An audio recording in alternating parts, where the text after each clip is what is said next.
La ONU concluye que se han cometido crímenes de guerra en Ucrania. La misión de Naciones Unidas desplaza a zonas bajo dominio ruso.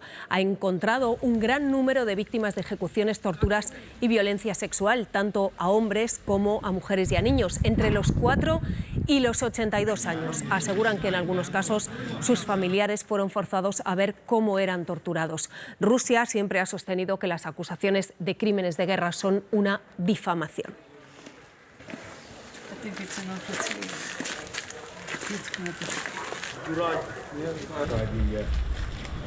Pues ese informe se ha conocido justo cuando en esos territorios que controla Rusia se celebra un polémico referéndum en plena guerra y sin observadores independientes. Los habitantes de esas zonas del sur y el este del país deciden sobre su adhesión a Rusia. Kiev y la mayor parte de la comunidad internacional rechazan esa consulta. Saludos desde Kharkov. Estamos precisamente en una provincia que es limítrofe con el Donbass, que es uno de los territorios donde hoy se está votando, territorios controlados por los rusos, así como en Gerson y Zaporilla, más hacia el sur. Son zonas donde ya han comenzado las votaciones, en las que, recordemos, nosotros no tenemos acceso porque están los soldados rusos, pero sí nos llega información de que esas votaciones ya han comenzado. De hecho, hay centros habilitados para hacerlo, para votar, y en otras localidades lo que están haciendo los empleados de la administración controlada por los rusos es ir de casa en casa recogiendo esos votos para ese referéndum de adhesión a Rusia. Un referéndum que, recordemos, el gobierno de Kiev insiste en que es ilegal porque no hay ninguna garantía democrática, tampoco hay observadores internacionales. Las votaciones se van a desarrollar por espacio de 5 días, así es que a partir del 27 o el 28 de este mes se conocerán los resultados, pero Kiev insiste en que esos resultados no los va a reconocer, como tampoco lo harán la mayor parte de los líderes de la comunidad internacional. Canales de Telegram afines al Kremlin muestran una gran afluencia en el primer día de votaciones. En cada colegio la bandera de los rebeldes a Kiev luce junto a la rusa. Su líder comparte protagonismo con Putin. Volvemos a casa, volvemos a la gran Rusia, declara Denis Pushilin y muestra a los medios acreditados su voto. Hay quien lo hace en autobuses y hay quien no necesita moverse de casa porque la urna llega también a domicilio. Los soldados acuden en formación y depositan sus papeletas sin sobre ni intimidad. Queremos garantizar el derecho al voto de todos los ciudadanos, dicen las autoridades.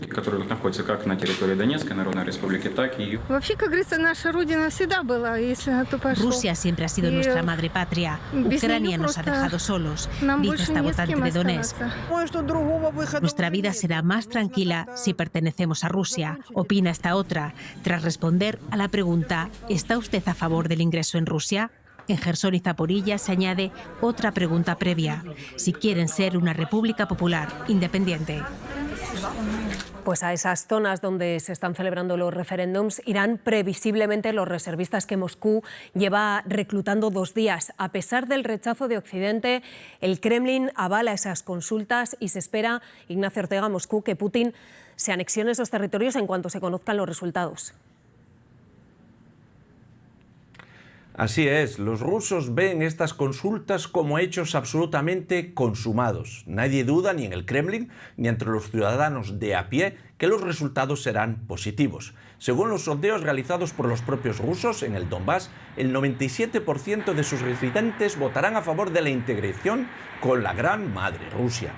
De hecho, también nadie duda de que el presidente ruso Vladimir Putin consumará la anexión nada más se conozcan los resultados. Recordemos que Rusia ya celebró en 2014 un referéndum similar de anexión ilegal de Crimea.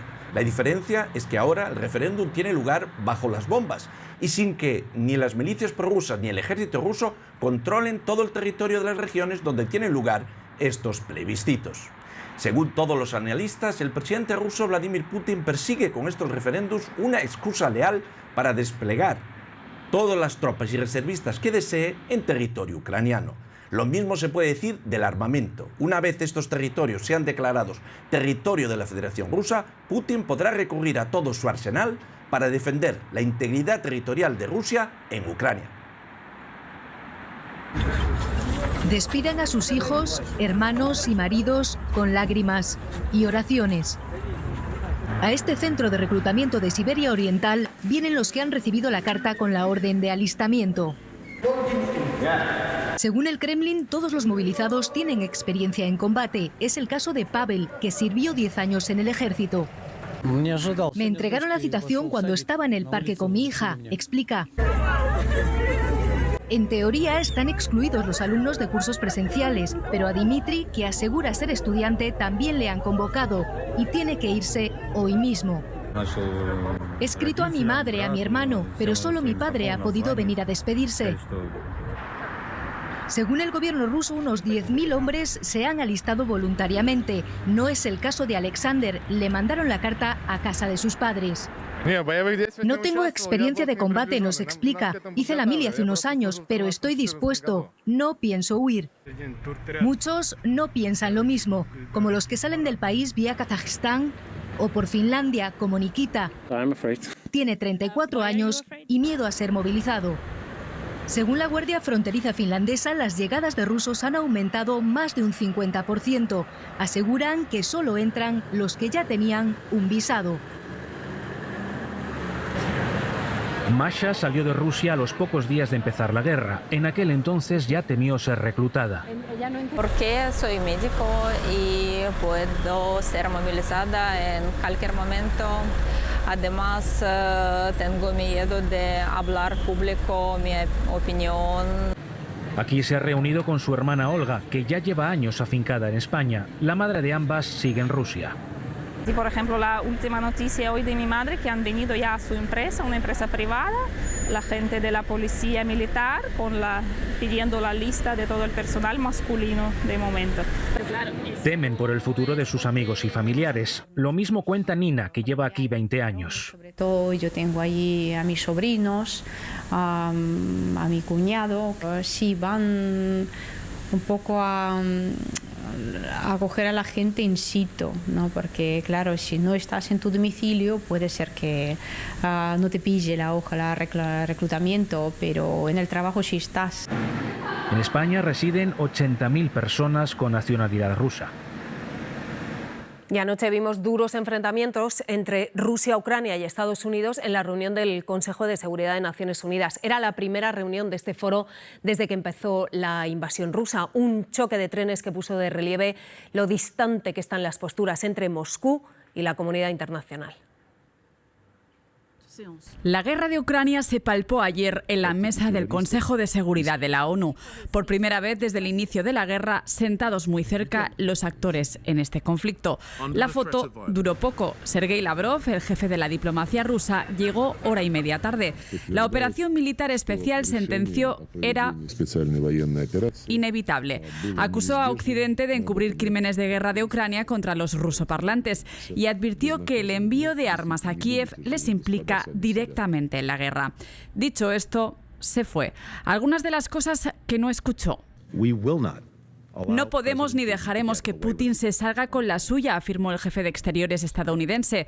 Sobre los referendos en las regiones prorrusas, Blinken y el secretario de la ONU, entre otros, insistieron en que violan el derecho internacional. Ucrania reclamó un tribunal especial para juzgar a Rusia y aprovechó el desplante de Lavrov. Veo que los diplomáticos rusos huyen acertadamente como sus soldados, espetó Dmytro Kuleba. A países como China les afeó su neutralidad. El gigante asiático se mostró contrario a las sanciones impuestas a Moscú. Precisamente las llamadas a reformar el Consejo de Seguridad se han redoblado este año en la Asamblea General de la ONU tras su ineficacia en la guerra de Ucrania. La ayuda comienza a llegar también a las zonas rurales del este del país, donde la población malvive tras meses de asedio ruso. Necesitamos gas, luz y sobre todo cobrar la pensión, nos dice esta mujer.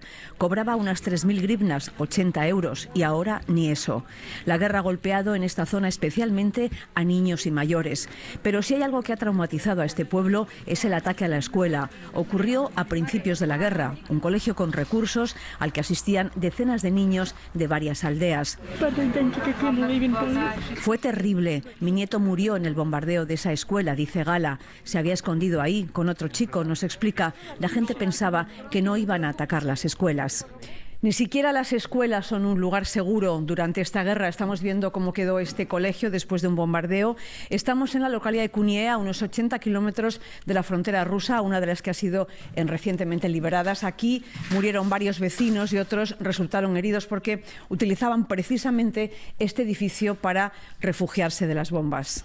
Recorremos la escuela semidestruida y nos llama la atención este aula, la de los más pequeños, donde aún vemos muñecos y juguetes, o este otro lugar, la biblioteca, con libros en ruso y ucraniano y dibujos infantiles que hacen alusión a la guerra. Los soldados rusos estuvieron semanas ocupando estas instalaciones. Hay frases escritas como "Stop a los nazis", dibujos sexuales en una pizarra y restos de latas y conservas de marcas rusas, botas, casquillos de bala en el suelo, máscaras de gas. En el gimnasio aún están las fotos de los alumnos en los tiempos en que saltaban, corrían y jugaban en paz con sus amigos. Unos 2.500 colegios del país han sido atacados durante la guerra y 270 están completamente destruidos.